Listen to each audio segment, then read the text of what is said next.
Welcome to the most forward-thinking, inspirational podcast in this reality.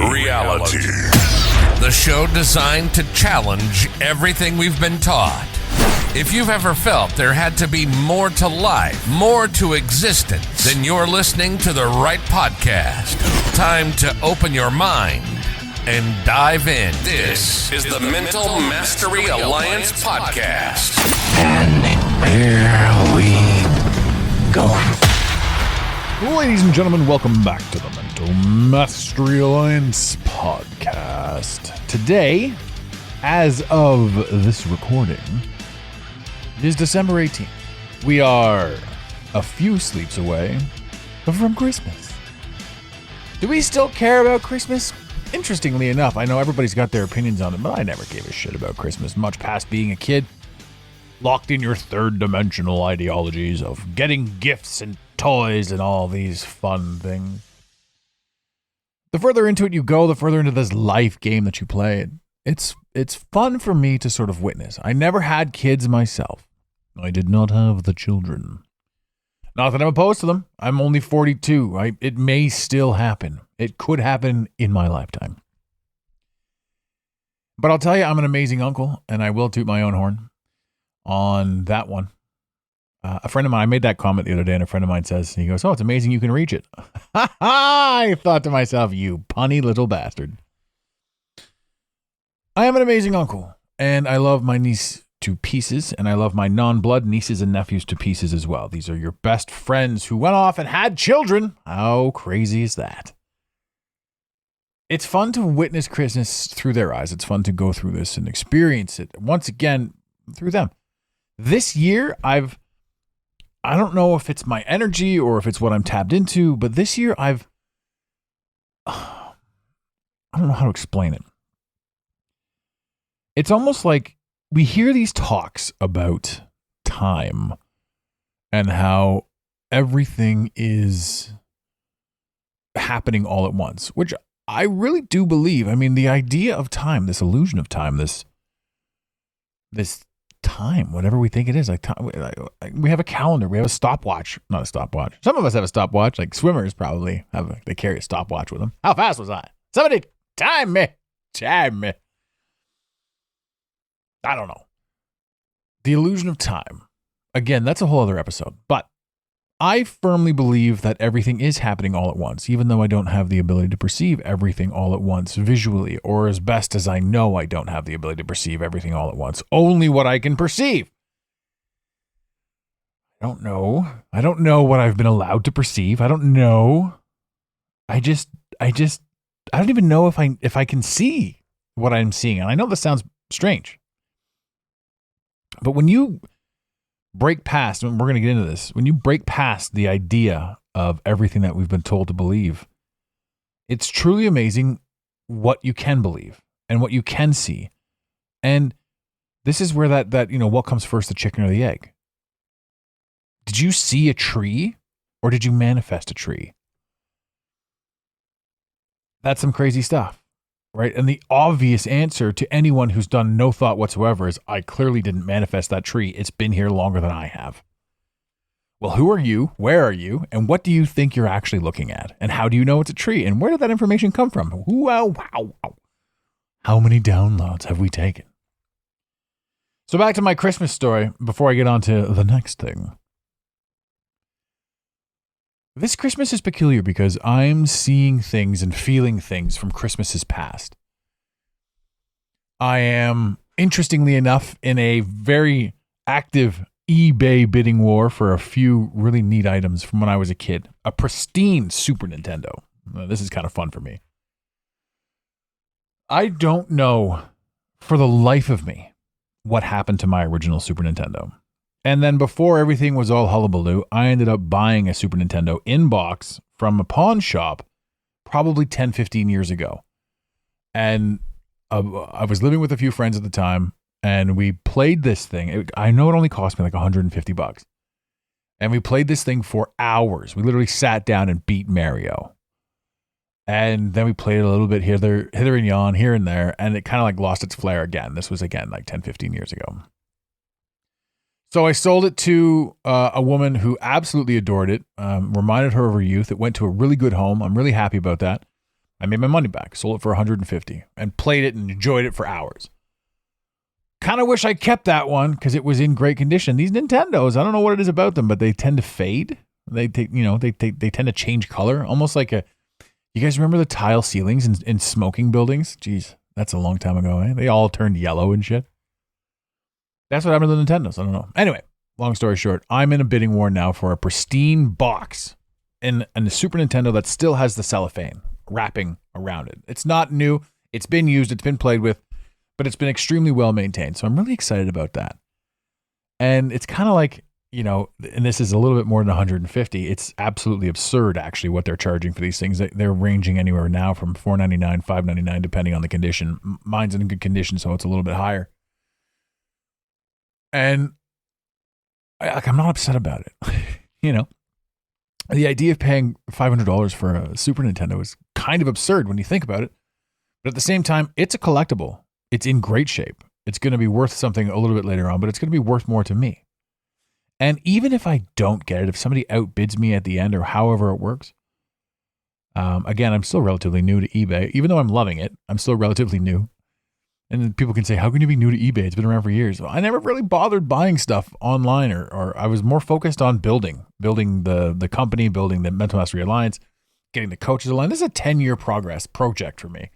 And I've spent very little on myself in the process. It's all been, well, I shouldn't say that. I should not say that at all. I've spent very little on frivolities. Everything has been specifically purchased in a design and effort to grow myself, to expand, to be better, to understand, comprehend myself a little bit more, better gear.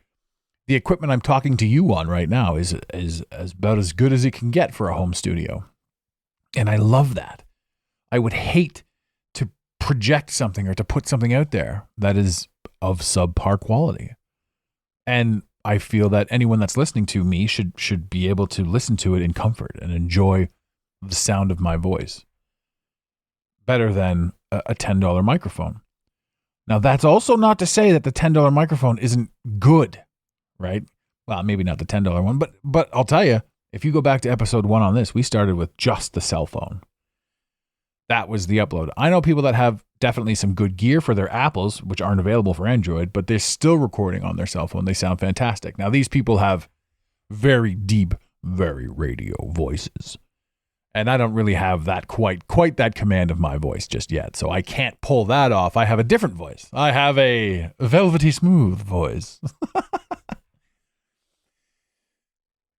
Back to this. I sit here in awe of Christmas because I get to spoil my niece, which is kind of fun. Fun because she's already spoiled, but I don't have to deal with the brattiness of the whole spoiled thing. And she, I get to give her the things that I want to give her that I think that she'll either benefit from or not so much that she wants. So she's never really overly thrilled about my gifts out the gate, loves them later, which is always cool. I think too, the Nintendo and the nostalgia of the hunt that I'm in right now. And I'm also looking for boxed games. I really enjoy the idea of having a game with the box and having a display type of thing. I don't know why. These are the things that we do and don't need. These are the things that we sort of have. And these are the things that we don't allow ourselves to appreciate. Because how many of us right now are so lost in the idea that we need to work, right? This massive hustle culture. And a lot of that comes from the prison that we've been put in. The prison that we've been thinking about, the idea, the influence. I'm going to get into that in 1 second, but I want to wrap up this Christmas thing. I don't know if it's the smells, if it's the scents, but I am sitting in a spot right now where I get to appreciate Christmas as it is right now. The impression of Christmas, not the pagan ritual of Christmas. And people can say all over the place, "Oh, Christmas is this and Christmas is that," and you're it's not the birth and the celebration of Christ. Nobody gives a shit really about who is what and what is where. Christmas in North America is legitimately a time, one of the only times. I think there's two times where all holidays line up in North America. I have a feeling the second one's Labor Day. But But this is Christmas and New Year's. And it doesn't matter what you want to celebrate, what religion denomination you want to be. The world, North America, shuts down at Christmas, which means anyone can get together with anyone because everyone has time off. If nothing else, it's a time where everyone's schedules could be more easy to line up. And that's kind of what I celebrate, or what we should be celebrating. The fact that we do have the opportunity in this hectic and crazy schedule to get together. However you want to look at that, however you want that to be, or however you want that to appear, it is a good time for family. So back to me. I'm having this interesting situation scenario where my essence and my energy is experiencing Christmas through the Super Nintendo. It's bringing me back to 91, 92, the year that I received it, that I'm able to hunt this down and shop for it. It's almost like there's an energy and an essence inside this purchase. The fact that I get to appreciate my niece and know the excitement that she's going through and feel this for the Christmas and for the 3D celebration that is this ritualistic Christmas. I also have this external overwhelming sense of other Christmases remembered. My father passed away a few years back, quite a few years back now. It's hard to believe that it's been 15 years since my father passed away. Wow. But there are memories of him flooding through today. And it's not memories, it's essence, it's energy. It's a sense. So for me, when we go back to time, when I talk about time and how I perceive it and how it's perceived, I should say, not how I perceive it, but how it's perceived. This particular Christmas for me, at this particular time, I don't know if there's a thinning of the veil. I don't know if they were close to Halloween. I have no idea. But I feel like I am able to, without my eyes, but with all of my senses, connect to a multitude of Christmases carrying on. And I would also venture out to believe that there are some things that I am sensing but not picking up on that may be from Christmases in the future or this moment in time in the future. And that, to me, is kind of really cool. I've never experienced it like this before, but again, every single day, I put a lot of effort into understanding and comprehending myself a little bit more, a little bit better, comprehending the scenario and the situation in which we're in. This whole thing started with trying to cure anxiety and depression and also having a few questions about, the world that we live in and the understanding that we live in. And here we are 13 minutes into the podcast, 12 minutes into the podcast, and I'm kind of getting to the meat and potatoes about what I wanted to talk about. Christmas is great. The feeling is great. The understanding and comprehension of who I am and where I am. Sorry, there is no understanding of who I am and where I am. There is a amazing thirst for comprehension of who I am and where I am. And I'm working diligently towards that and sharing that progress with you guys as I go. I came across a meme and I absolutely loved it. It's an aggressive meme. It reads, "There will come a time when you will lose everything, including your mind. Once you've lost your mind, you will be left with nothing but your soul. This is when you'll know you're invincible."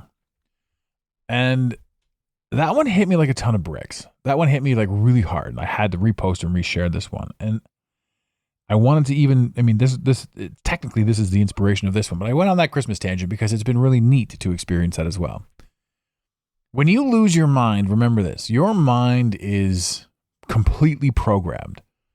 We believe that we're having our own thoughts. We believe that we're doing our own things, and we believe that we are a unique entity.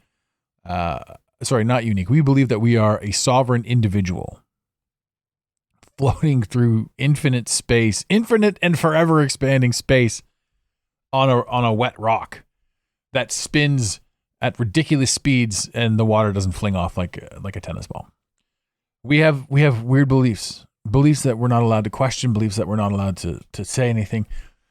And if you talk to, for lack of a better term, idiots or people who refuse to acknowledge who they are, they'll tell you any of your ideas are insane. So a lot of people who have grand thoughts tend to not speak them.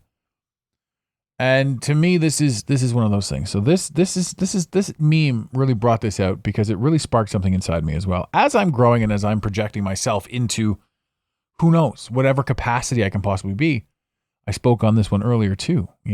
What came first? Did I manifest the tree, or was the tree there to influence me to manifest something else?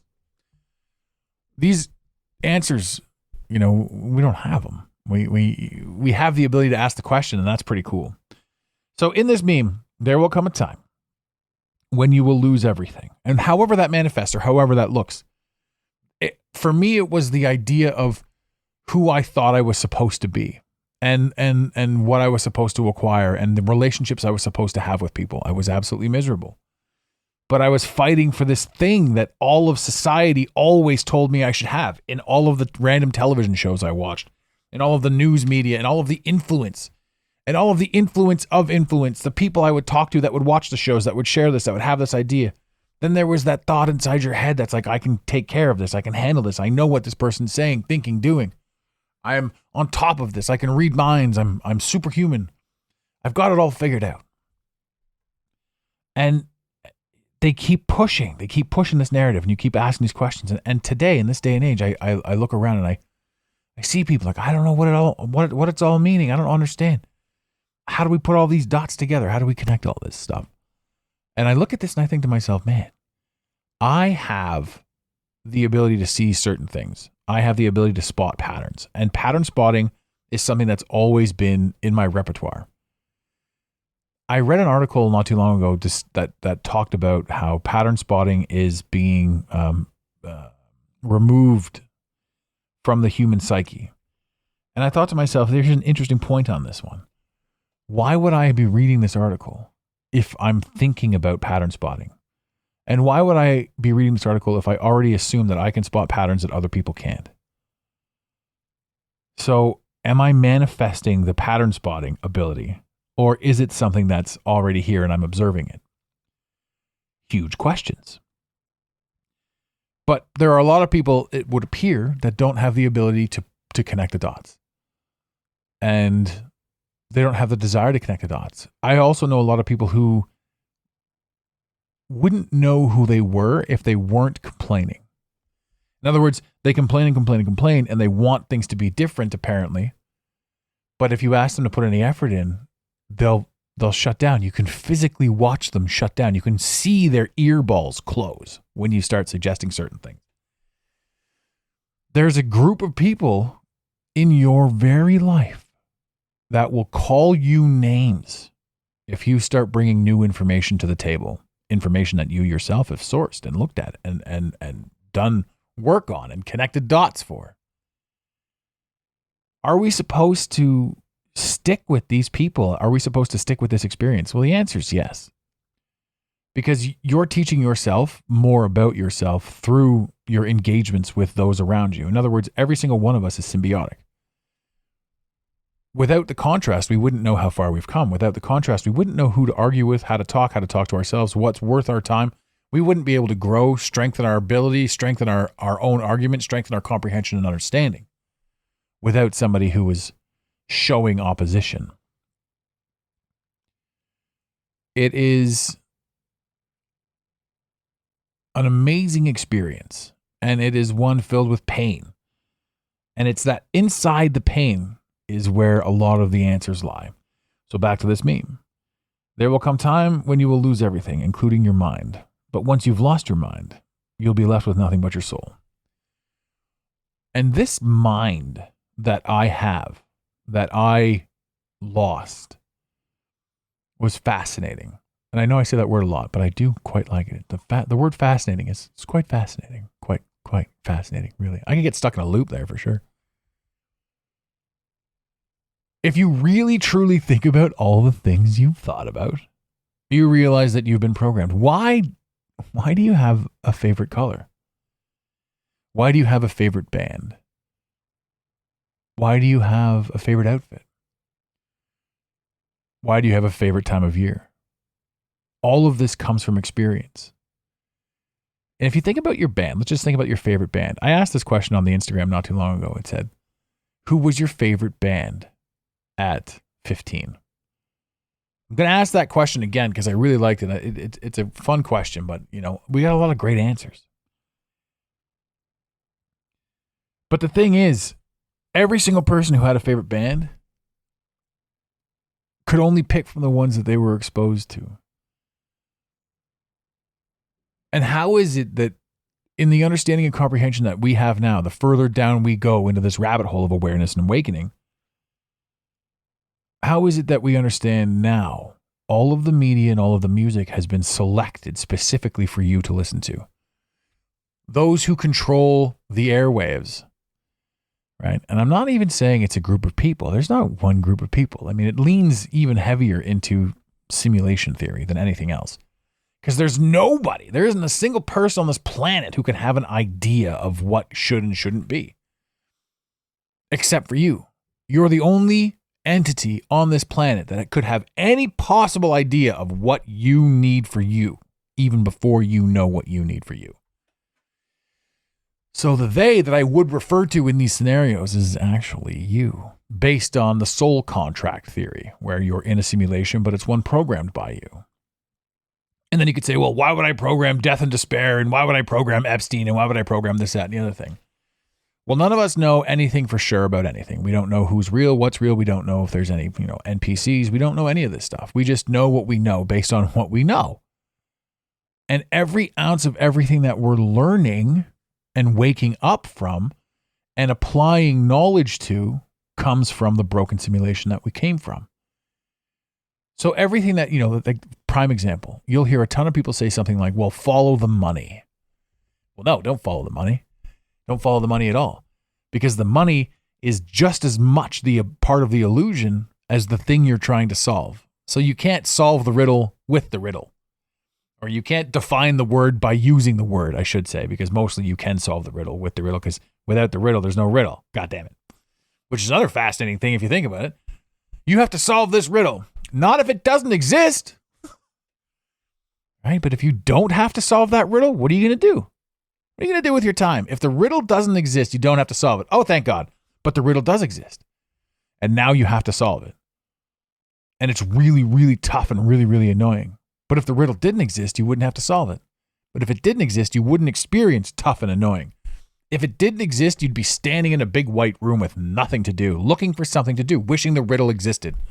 But you can't wish it existed if you don't know it existed. So, are we standing in a white room right now, big white room, white lights everywhere, all over the place, manifesting riddles so that we're not bored? Is that a possibility? It is. Manifesting things that we hate? Because that's a possibility, isn't it? So that we have contrast and experience and understanding. When you lose your mind, you lose your programming. You lose everything that they told you to believe in. Everything, every ounce of everything goes away. And when you couple that, for me personally, I coupled that with Dark Nights of the Soul. I coupled that with near-death experiences. Medically, my body was crazy. So mentally, and I've gone into this when I had the surgery, I had no idea what was going on with me. When I was leaving my house that night, I was almost convinced I wasn't coming back. And I came to terms with it. I said, oh, I'm okay. However this goes, I'm okay. And then from that moment forward, I lost my fear of death. My fear of what else? And then physically, my body almost died on the operating table. And so that's two full-on experiences, spiritually, mentally, one where I was cognizant and one where I wasn't cognizant, one where I was unconsciously almost dead. And that, that was my meat suit. So both of us went through a beating. And from that moment forward, a lot of the practice and a lot of the thought that I had put into a lot of things really came through, came full circle. And in my life now, there are still people who will call me crazy and who will talk louder than me while I'm talking because they want to show you and the world how much they disbelieve yourself, the words you're saying. But then when you really get past it, when you break free from your own programming, you realize that they're not saying anything to you. What you've done when this happens and when this person starts speaking louder than you is you've poked the beast. You've poked the matrix. You've poked the system. The system is aware of you. The Agent Smith, in the Matrix where Agent Smith could take over any body. Well, Agent Smith takes over the body of the person that you're talking to, and then Agent Smith starts speaking louder and over-talking you and shutting you up. First, to make you doubt yourself, and second, to make anyone else in the room remember what they were programmed to remember and to not focus on the words that you're saying. So the programming runs deep. We talk about the algorithms in social media. The very same algorithms run in the real world without any connection to it. And you know this. For example, you guys remember when you were kids?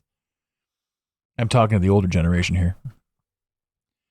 When you guys were kids and you would think about a television show or an episode that you saw, and this is back before TiVo and anything like that, like you had to watch whatever the hell they put on there.